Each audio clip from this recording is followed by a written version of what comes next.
चलिए, ray optics. तो ray optics को समझने से पहले हम ऑप्टिक्स को समझेंगे। What is optics?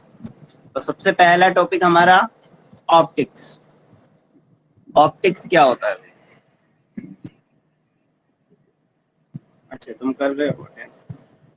चलिए, बहुत अच्छी बात है, सभी को करनी चाहिए। ऑप्टिक्स, ऑप्टिक्स किसे कहते हैं? तो the branch of physics, the branch of physics in which we study about light and properties of light, properties of light। यानी कि फिजिक्स की ऐसी ब्रांच जिसमें हम लाइट और लाइट की प्रॉपर्टीज के बारे में अध्ययन करते हैं। क्या कहलाता है आपके? ऑप्टिक्स कहलाता है। ठीक है, मतलब अगर हम लाइट के बारे में जानकारी प्राप्त करते हैं, अब वो लाइट हमारे पास किसी भी टाइप से हो, वो किसी से जाके टकरा रही हो, या लाइट क्या होती है, लाइट कैसा बिहेव करती है, ये सारी चीजें किस में आएगी? आपके ऑप्टिक्स के अंदर आएगी। ठीक है, तो ऑप्टिक्स किसे कहेंगे? The branch of physics in which we study about the light and its properties. ये क्या कहलाते हैं आपके? Optics is known as optics. क्या कहलाती है? ऑप्टिक्स के अंदर। ठीक है, अब लाइट क्या होती है?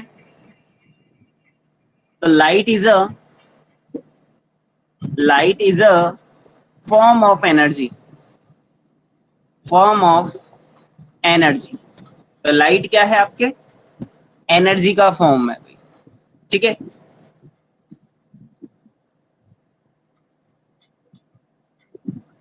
it is also called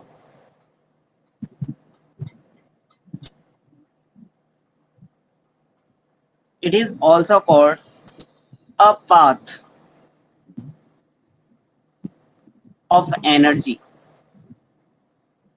path of energy भी बोलते हैं। ठीक है, इसके बाद आता है beam of light. Beam of light, a bundle of a bundle of light light is known as beam of light। तो हमने क्या पढ़ा? तीन चीजें देखी। सबसे पहले ऑप्टिक्स क्या होती है। ऑप्टिक्स हमने क्या कहा कि अगर हम लाइट के बारे में स्टडी करते हैं या उसकी प्रॉपर्टीज के बारे में पढ़ते हैं, तो वो क्या कहलाती है आपकी? ऑप्टिक्स। लाइट क्या होती है? तो light is a form of energy. Energy होती है जो कि आगे की तरफ ट्रांसफर होती रहती है, यानी कि एक पॉइंट से दूसरे पॉइंट पर हमारे पास जाती रहती है एनर्जी। ये क्या कहलाती है आपके? लाइट कहलाती है। ठीक है ना, it is a path of energy. ठीक है, तो पाथ ऑफ एनर्जी है। बीम ऑफ लाइट, अगर हमारे पास ऐसी ही बहुत सारी लाइट्स एक साथ आती हो, ठीक है, bundle of light is known as beam of light. क्या कहलाती है भाई? बीम ऑफ लाइट कहलाती है। ठीक है, तो ये सारी चीजें आपको ध्यान होनी चाहिए क्या क्या होती है। अब इसके बारे में थोड़ा बहुत आप पहले भी पढ़ चुके हो, जैसे रिफ्लेक्शन पढ़ चुके हो, रिफ्रैक्शन पढ़ चुके हो। तो यही चीजें हम यहाँ पर डिस्कस करने वाले हैं, और उसको थोड़ा सा डिटेल में पढ़ेंगे। पहले पढ़ चुके हो आप 10th में, लेकिन इसको और ज्यादा डिटेल में पढ़ेंगे हम आज। ठीक है, तो सबसे पहला टॉपिक इसमें मेन टॉपिक जो आता है वो है reflection of light. Reflection of light. What is reflection of light? तो हम क्या करते हैं, एक नॉन ट्रांसपेरेंट सरफेस लेते हैं भाई। नॉन ट्रांसपेरेंट सरफेस यानी कि हमारे पास इस साइड पर तो हमने पेंट किया हुआ है और ये हमारे पास ट्रांसपेरेंट है, ठीक है ना। सॉरी, ट्रांसपेरेंट क्या, ये हमारे पास रिफ्लेक्टेड सरफेस है। ऊपर वाली रिफ्लेक्टेड और नीचे वाली नॉन रिफ्लेक्टेड सरफेस है, ठीक है। तो ये नॉन ट्रांसपेरेंट है, bouncing back of light from same place, ठीक है ना। तो हम क्या कहेंगे कि यहां से हम क्या लाइट को इंसिडेंट करते हैं उस प्लेन पर, और जैसे ही हम उस प्लेन पर लाइट को इंसिडेंट करते हैं तो ये इस प्लेन से टकराकर उसी मीडियम में बाउंस बैक हो जाती है, ठीक है। क्या कहा हमने कि अगर एक लाइट रे इंसिडेंट करते हैं हम किसी नॉन ट्रांसपेरेंट सरफेस पर, तो उस नॉन ट्रांसपेरेंट सरफेस से टकराकर लाइट रे उसी मीडियम में वापस लौट जाती है या बाउंस बैक हो जाती है। तो इसी को हम क्या बोलते हैं, रिफ्लेक्शन ऑफ लाइट। क्या बोलते हैं इसको, रिफ्लेक्शन ऑफ लाइट। इस रे को हम बोलते हैं इंसिडेंट रे। इसको क्या बोलते हैं, इंसिडेंट रे। इसे बोलते हैं हम रिफ्लेक्टेड रे। इसे क्या बोलते हैं, रिफ्लेक्टेड रे। इसे बोलते हैं हम नॉर्मल, ठीक है। ये वाला हमारा एंगल होता है आई और ये वाला हमारा एंगल होता है आर, ठीक है। इस आई एंगल को हम बोलते हैं incident angle.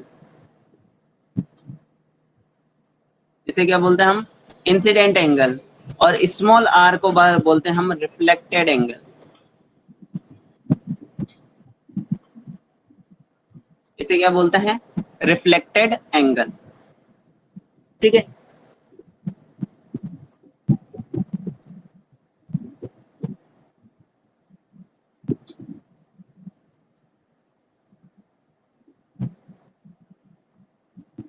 reflection is a reflection is a phenomenon phenomenon of change in the path of light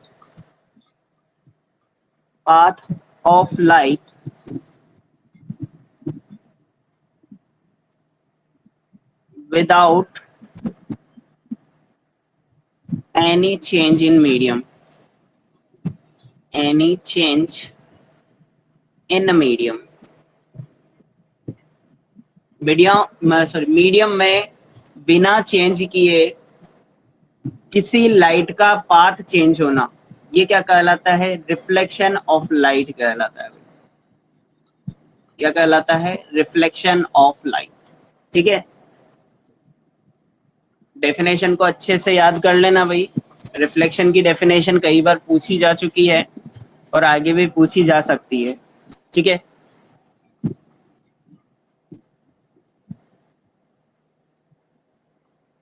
laws of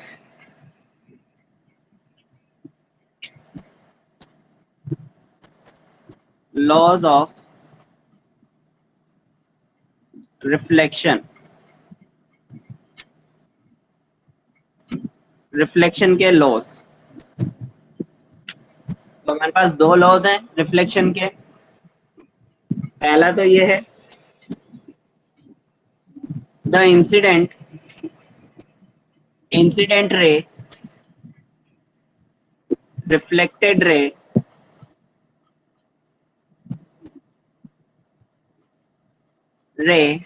and normal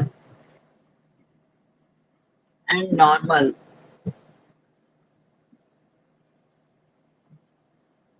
at the point of incidence incidence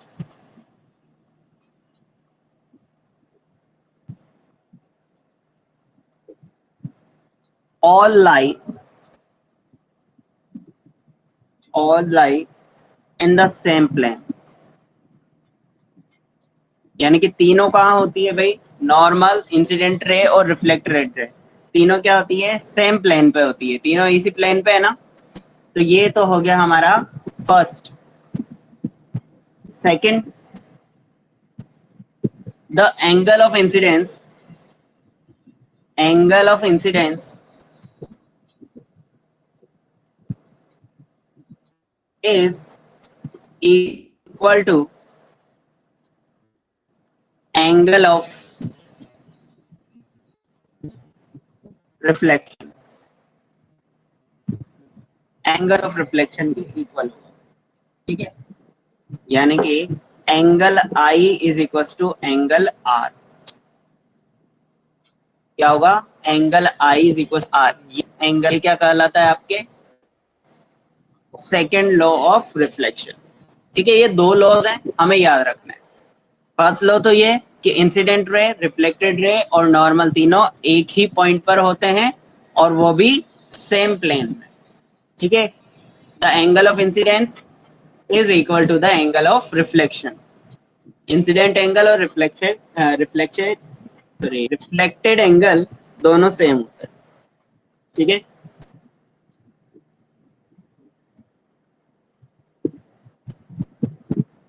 ये लिख लिया।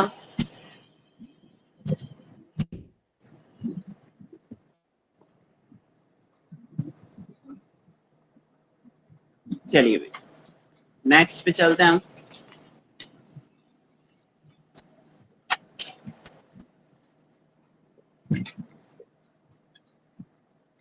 चलिए,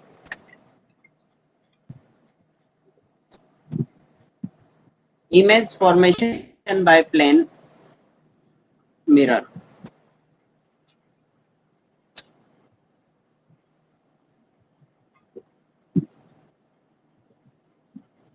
फॉर्मेशन बाय प्लेन मिरर। तो आप जब भी mirror देखते हो तो कौन सा मिरर देखते हो, क्या वो प्लेन मिरर होता है, जो मिरर देखते हो वो प्लेन मिरर होता है या कोई और मिरर होता है।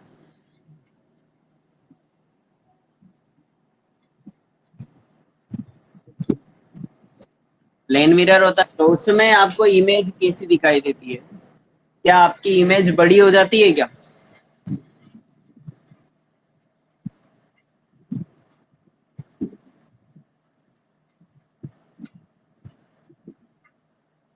नहीं होती है भाई। क्या सेम डिस्टेंस पे होती है क्या, तो बिल्कुल सेम डिस्टेंस पे होती है। क्या अपोजिट होती है क्या, हम यहाँ पर यही बोलेंगे कि वो अपोजिट भी नहीं होती है, सॉरी, अपोजिट होती है लेकिन सेम डिस्टेंस पर होती है। तो जैसे हमने ये मान लिया हमारे पास ये ऑब्जेक्ट है, ठीक है। अब ये लाइट इंसिडेंट होती है इस पर, ठीक है, और टकराकर वैसी की वैसी आ जाएगी। ये वाला पार्ट इधर की तरफ इंसिडेंट होगा और इधर की तरफ इंसिडेंट होगा, तो यहाँ से रिफ्लेक्ट होकर उसी एंगल पर निकल जाएगा, ठीक है। तो हमें जो इमेज मिलेगी वो इमेज मिलती है भाई इनसे, इससे, और ये मूव करती हुई यहाँ पर, ये एक दूसरे से इस पॉइंट पर मिल रही है, तो ये हमें इमेज मिलेगी।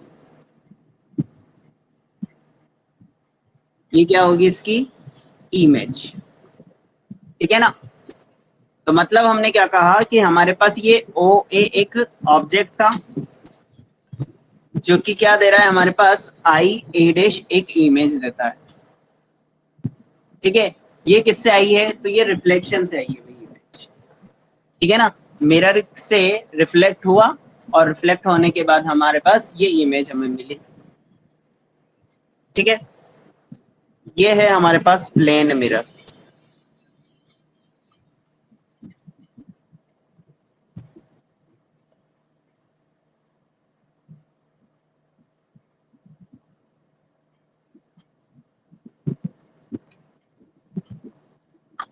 अच्छा, ये जो इमेज है क्या वो रियल होती है क्या?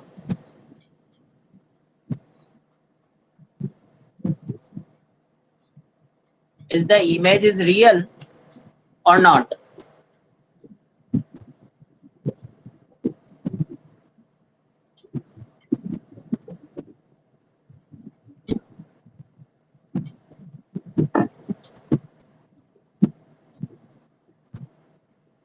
नहीं पता, तो भाई ये क्या होती है? वर्चुअल होती है। कैसी होती है? वर्चुअल। देखिए, the image formed,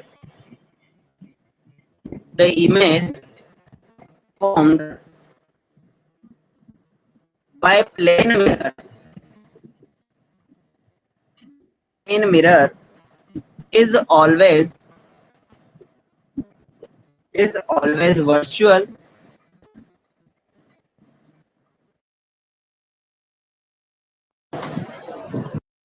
and of same size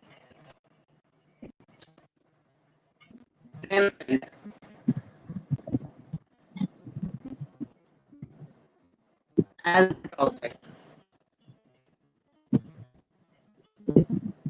तो यहाँ पर जो इमेज बनी आपको दिखाई दे रही होगी, हमारे पास ये इमेज उसी साइज की है जिस साइज का ऑब्जेक्ट है।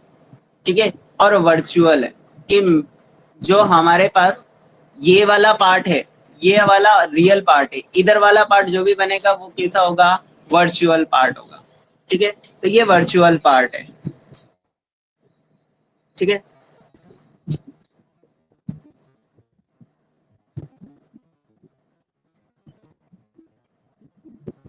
फर्स्ट पॉइंट, इसको second point low.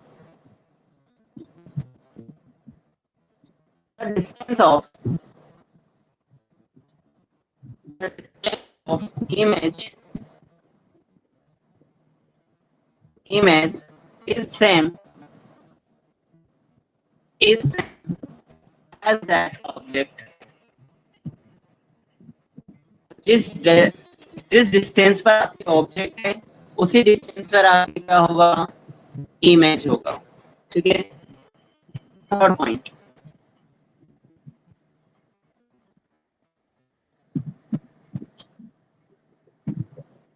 Point the length of mirror the length of mirror is equal to length of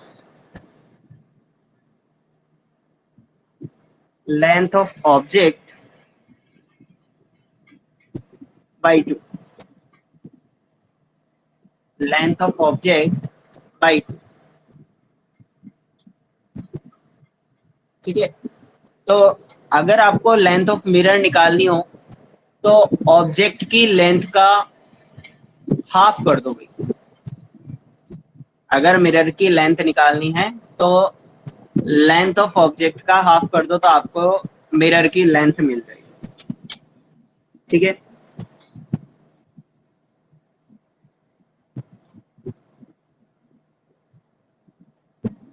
next,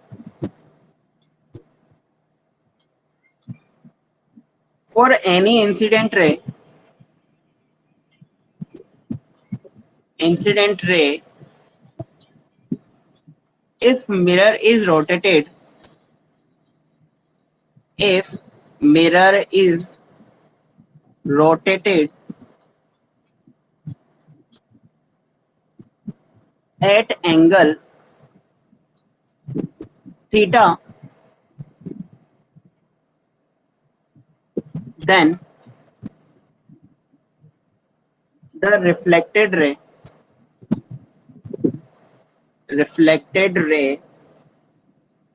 rotates by angle 2 theta।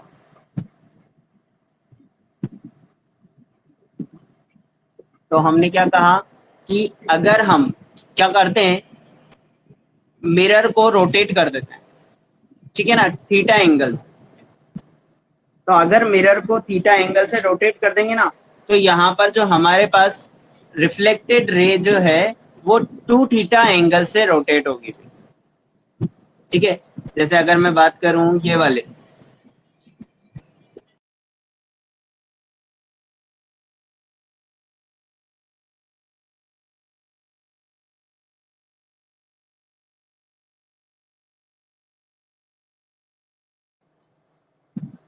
जैसे ये है हमारे पास,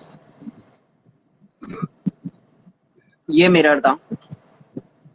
अब इस मिरर को हम रोटेट कर देते हैं किसी एंगल से, ठीक है। तो मैंने इसको रोटेट कर दिया किसी एंगल से, जैसे ये थीटा एंगल से रोटेट कर दिया इधर की तरफ। तो अब जो लाइट रे इंसिडेंट होगी, वो लाइट रे इंसिडेंट अगर इसी से होती है तो ये कितनी एंगल से रोटेट हो जाएगी, डबल। रिफ्लेक्टेड रे कितनी हो जाएगी, डबल रोटेट हो जाएगी, ठीक है। अब इस बार नॉर्मल क्या हो जाएगा इसका, ये वाला। तो ये तो हो गई थीटा से, तो ये वाला जो रोटेट होगा वो 2 थीटा से होगा, ठीक है। तो reflected ray will rotated bye angle 2 theta if the mirror is rotated at theta angle, ठीक है। थीटा एंगल पर अगर मिरर को रोटेट करते हैं तो जो आपके रिफ्लेक्टेड रे है वो 2 थीटा एंगल से रोटेट होगी, ठीक है।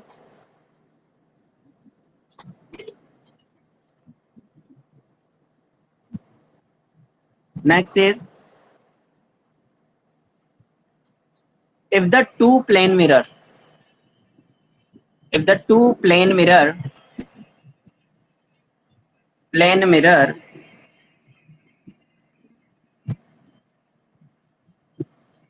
are inclined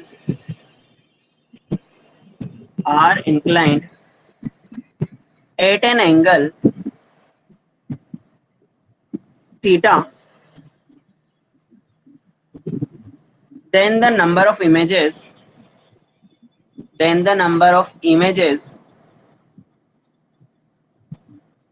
formed of an object placed between the mirror will be, ठीक है। हमारे पास दो प्लेन मिरर है, एक मिरर ये वाला है और एक मिरर ये वाला है, ये दो प्लेन मिरर है हमारे पास में, और ये दोनों प्लेन मिरर थीटा एंगल पर है। इसको M1 नाम दे दिया तो इसको M2 नाम दे दिया, ठीक है। दोनों थीटा एंगल पर है हमारे पास, ठीक है। तो यहाँ पर बनने वाली इमेज जो है, अगर किसी ऑब्जेक्ट को यहाँ पे रखा जाता है तो उस ऑब्जेक्ट की कितनी इमेज बनेगी, इन दोनों के बीच में एक ऑब्जेक्ट रखा जाता है तो उसकी कितनी इमेजेस बनेगी। तो हम क्या कहेंगे, first n is equals to 360 degree upon theta minus 1 if 360 upon theta is even integer,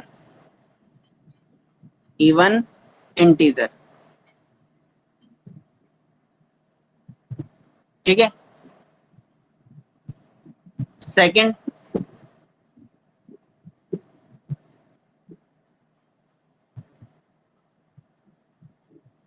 नहीं दिख रहा है क्या किसी को, या अभी दिख रहा है,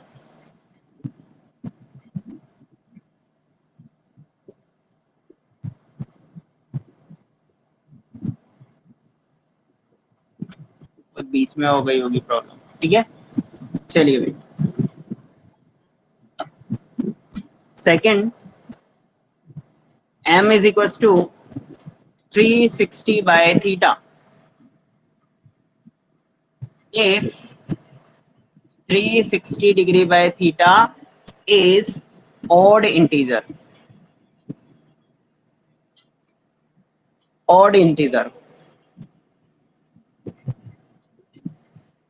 ठीक है, odd integer हो तो हमारे पास क्या होगा, m is equals to 360 degree upon theta. एक एग्जांपल लेते हैं भाई. Example,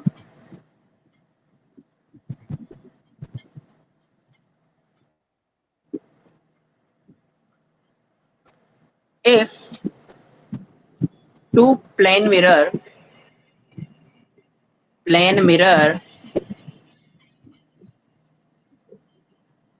are placed at an angle 60 degree, then find the number of images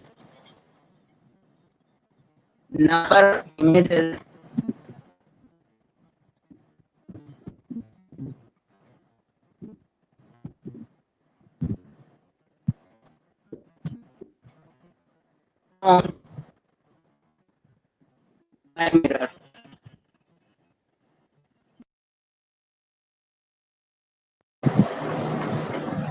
Formed by mirrors.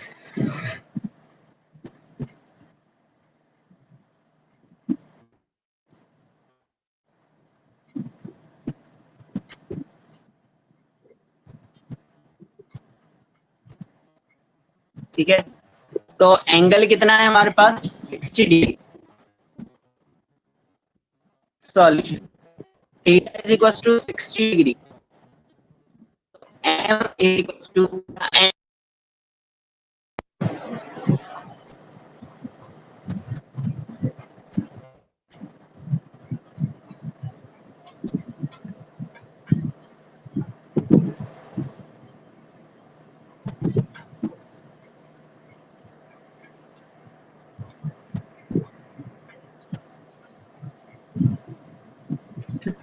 अच्छा, ठीक है, चलिए भाई, 360 अपॉन थीटा -1, क्योंकि 360 अपॉन थीटा जो है 60 डिग्री है, ये क्या आ रहा है आपके, इवन नंबर आ रहा है, तो यही वाला फॉर्मूला लगेगा, 6 - 1 n इज इक्वल टू 5.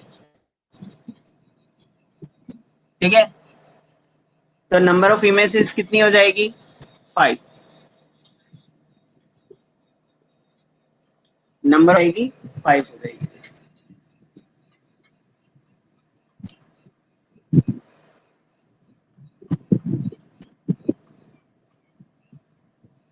चलिए भाई, एक और क्वेश्चन है, इसी के साथ ले लेते हैं हम, ऑड वाला भी ले लेते हैं.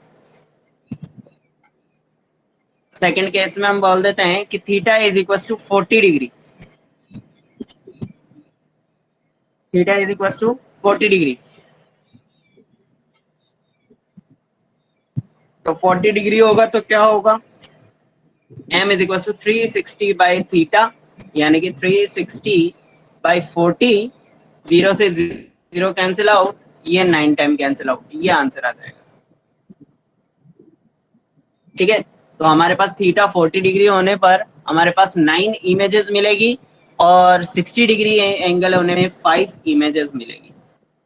ठीक है ना, नंबर ऑफ इमेजेस कितनी होगी, 5 एंड 9. ठीक है, नेक्स्ट,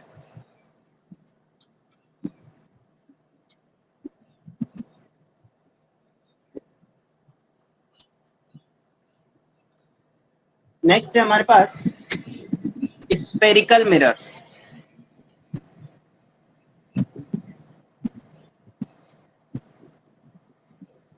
स्फेरिकल मिरर्स, ठीक है,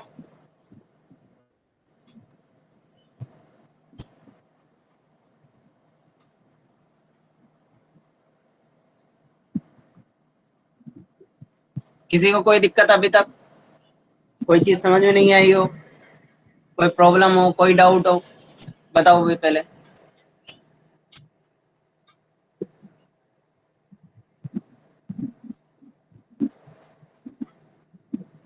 नहीं, शेयर नहीं। स्फेरिकल मिरर क्या होता है?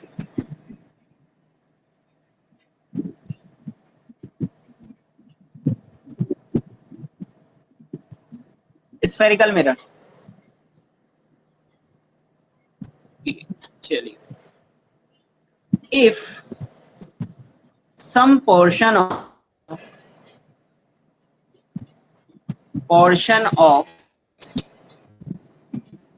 hollow sphere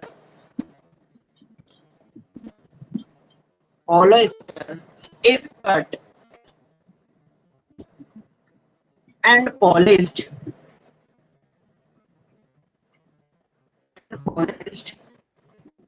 on one surface,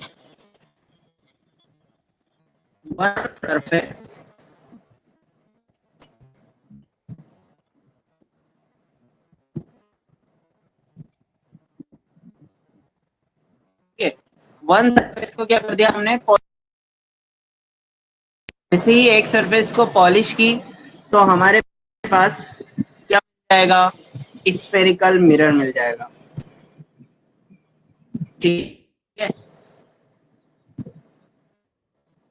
is known as spherical mirror. ठीक है, तो हमारे पास ये है एक हॉलो स्फेयर। इस हॉलो स्फेयर को हम इसमें से कहीं से काट देते हैं। ठीक है, ये जैसे हमने यहाँ से काट दिया। ठीक है, तो ये काटते ही हमारे पास ये वाला पार्ट बचेगा, ये वाला, इस टाइप से। ठीक है, अब इस वाले पार्ट के एक साइड हम क्या कर देते हैं, पॉलिश कर देते हैं। इस साइड हमने क्या कर दिया, पॉलिश कर दिया। ठीक है, तो ये वाली हो जाएगी हमारे पास polished surface,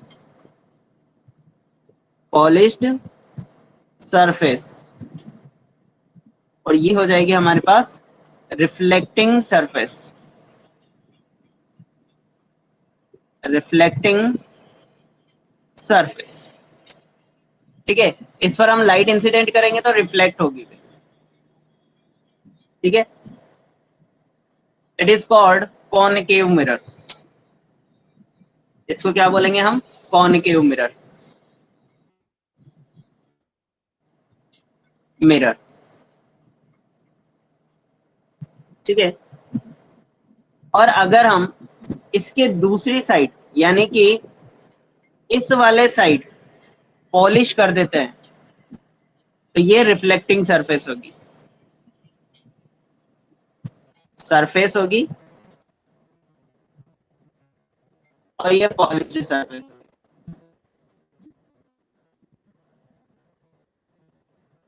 surface, it is called convex mirror, convex, क्या बोलेंगे इसको, कॉन्वेक्स मिरर बोल देंगे।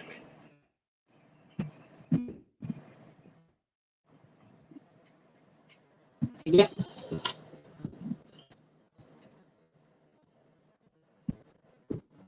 तो हमारे पास दो टाइप के मिरर होंगे, पहला कॉनिक मिरर और दूसरा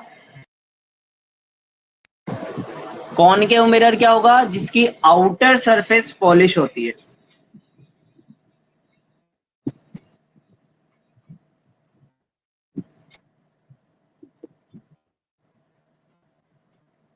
या फिर आप ऐसे बोल दो कि कॉन्वेक्स सरफेस क्या होगी, आपके पॉलिश होगी।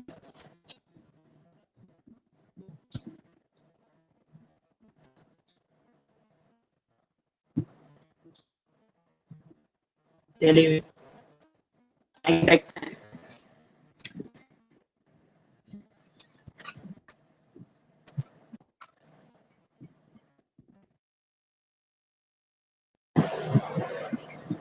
एक छोटा सा पार्ट ले लिया हमने हॉलो स्फेयर का,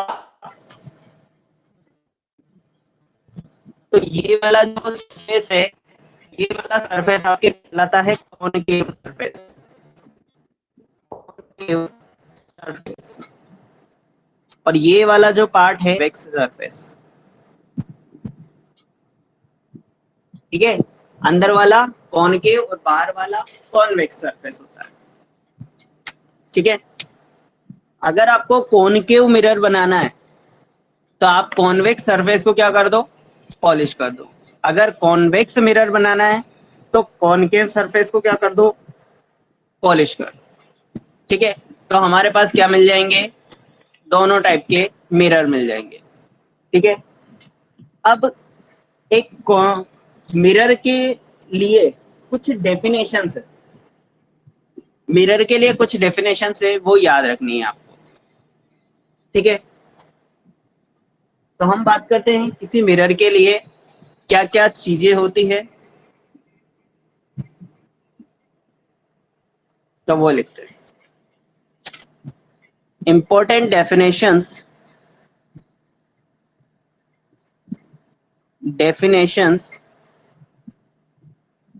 related to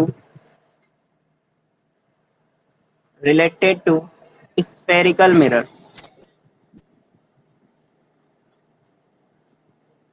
स्फेरिकल मिरर से रिलेटेड कुछ डेफिनेशंस, ठीक है। First is pole. पोल क्या होता है भाई,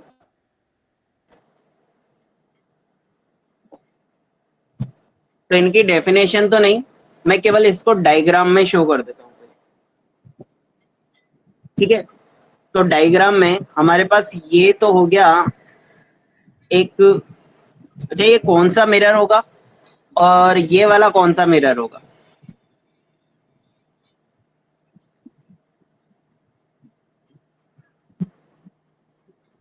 फर्स्ट वाला कौन सा मिरर होगा और सेकंड वाला कौन सा मिरर होगा,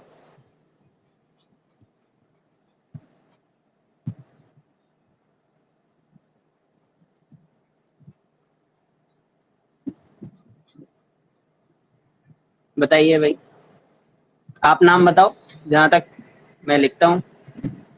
कॉन्वेक्स है फर्स्ट और सेकंड कॉनकेव, क्या सही बोला क्या,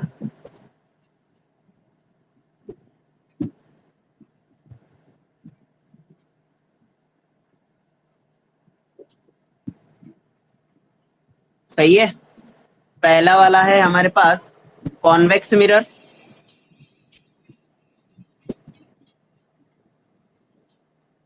और ये है आपके कॉनकेव मिरर, ठीक है। ये पी पॉइंट कहलाते हैं आपके पोल। पोल कौन सा है, पी पॉइंट, ठीक है। ये हमारे पास जो बीच में जा रही है इसको बोलते हैं हम प्रिंसिपल एक्सिस, प्रिंसिपल एक्सिस, इसको क्या बोलते हैं हम, प्रिंसिपल एक्सिस। अब इसके बाद आता है हमारे पास सेंटर ऑफ कर्वेचर। तो ये एक कर्व है, इस कर्व को हम अगर ड्रॉ करना चाहें तो ये एक स्फेयर बनेगा भाई, ये क्या बन जाएगा, एक स्फेयर बन जाएगा, जिसका ये क्या हो जाएगा, सेंटर हो जाएगा। It is called center of curvature. इस सी को क्या बोलेंगे, center of curvature. C is center of curvature, ठीक है। C is center of curvature.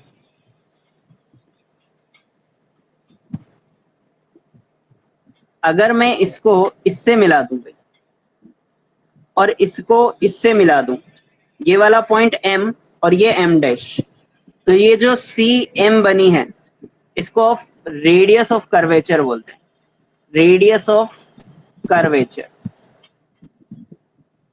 क्या बोलेंगे इसको, radius of curvature, C M, ठीक है। फोर्थ प्रिंसिपल एक्सिस,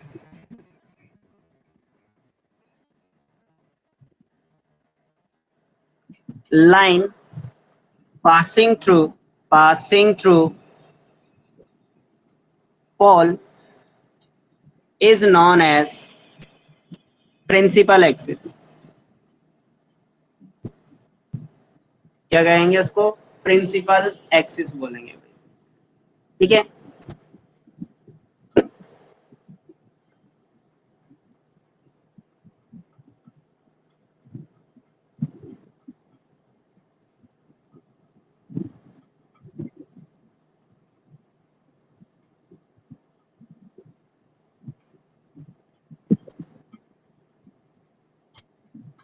चलिए नेक्स्ट इज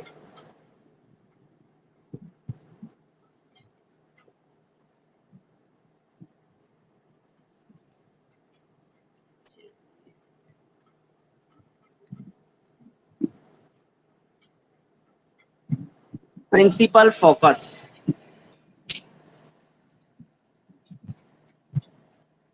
प्रिंसिपल फोकस, इनकी डेफिनेशन जरूर आ सकती है भाई। और फोकस, फोकस बहुत इंपॉर्टेंट है भाई। जहां तक फोकस नहीं करोगे आप लोगों के 90% बन नहीं सकती है ना? फोकस करना पड़ेगा। तो प्रिंसिपल फोकस क्या होता है?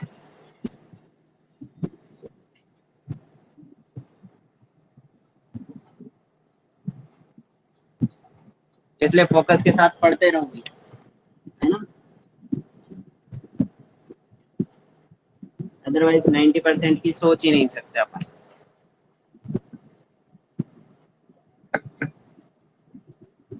Principal focus is principal focus of a mirror.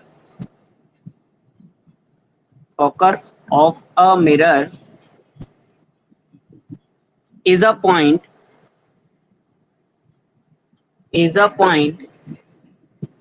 on the principal axis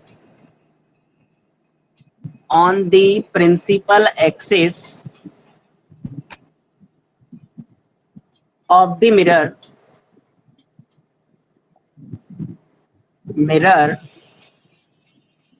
at which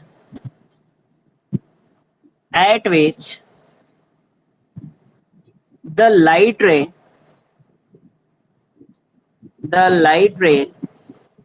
incident on the mirror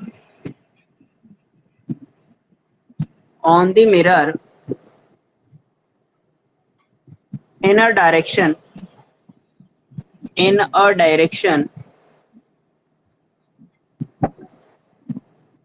parallel to the principal axis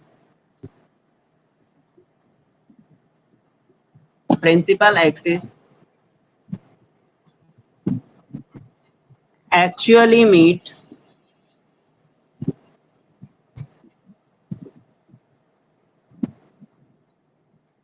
or appear to meet after reflection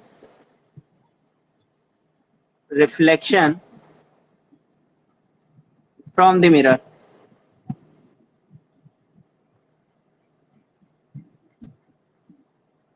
तो हमने क्या कहा? Principal axis पर उपस्थित कोई ऐसा point है at which the light ray incident on the mirror in a direction parallel to the principal axis actually meet or appear to meet after reflection. तो हमारे पास अगर मैं बात करूं, इसको बना के ही समझाता हूं मैं, इसको या तो लिख लो पहले।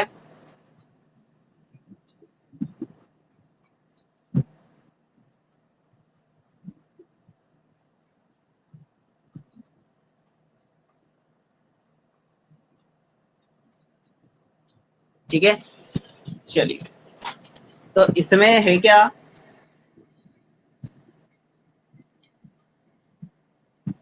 हमने यहाँ पर ये बोला है कि प्रिंसिपल एक्सिस पर ऐसा पॉइंट है जहां पर कोई लाइट रे जो प्रिंसिपल एक्सिस के पैरेलल आते हुए इस पर इंसिडेंट होती है, पैरेलल आते हुए इस पर इंसिडेंट होती है। ये वाला हमारे पास कैसा है,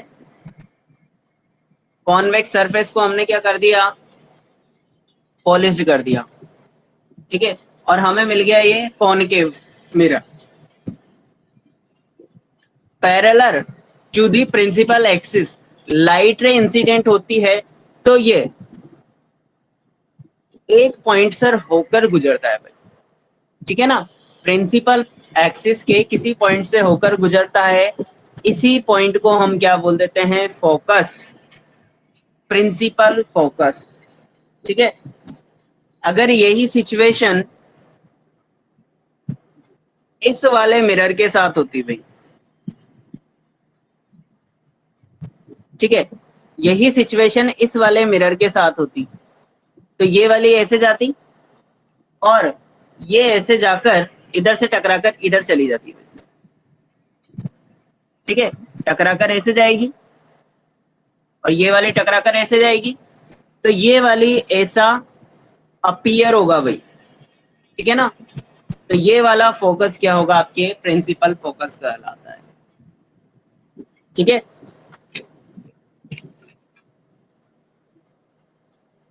तो यहाँ पर ये मिल भी सकता है और ऐसा प्रतीत भी हो सकता है भाई, अपीयर भी हो सकता है, ऐसा लग सकता है कि यहाँ पर मिलेगा ये, ठीक है। तो ये क्या कहलाता है, आपके focus point, principal focus point कहलाता है।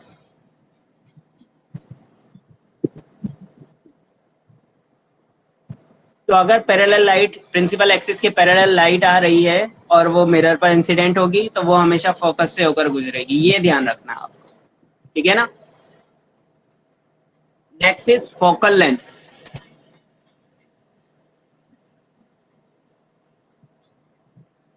Focal length,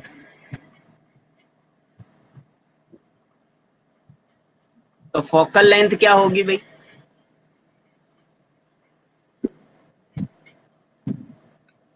the distance between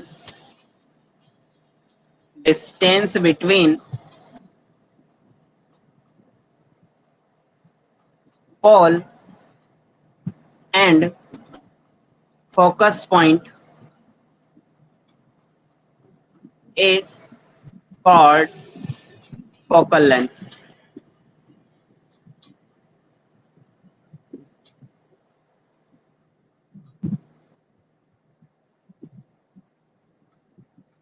ठीक है।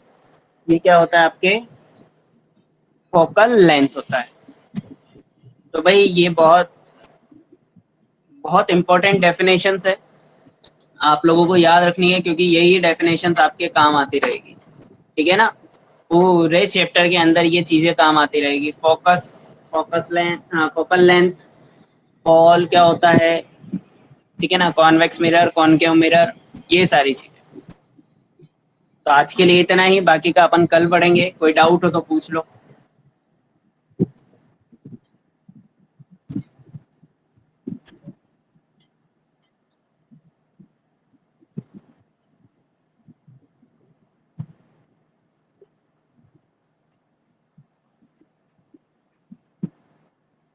नहीं हो कोई डाउट, फिर क्लास बंद कर दें।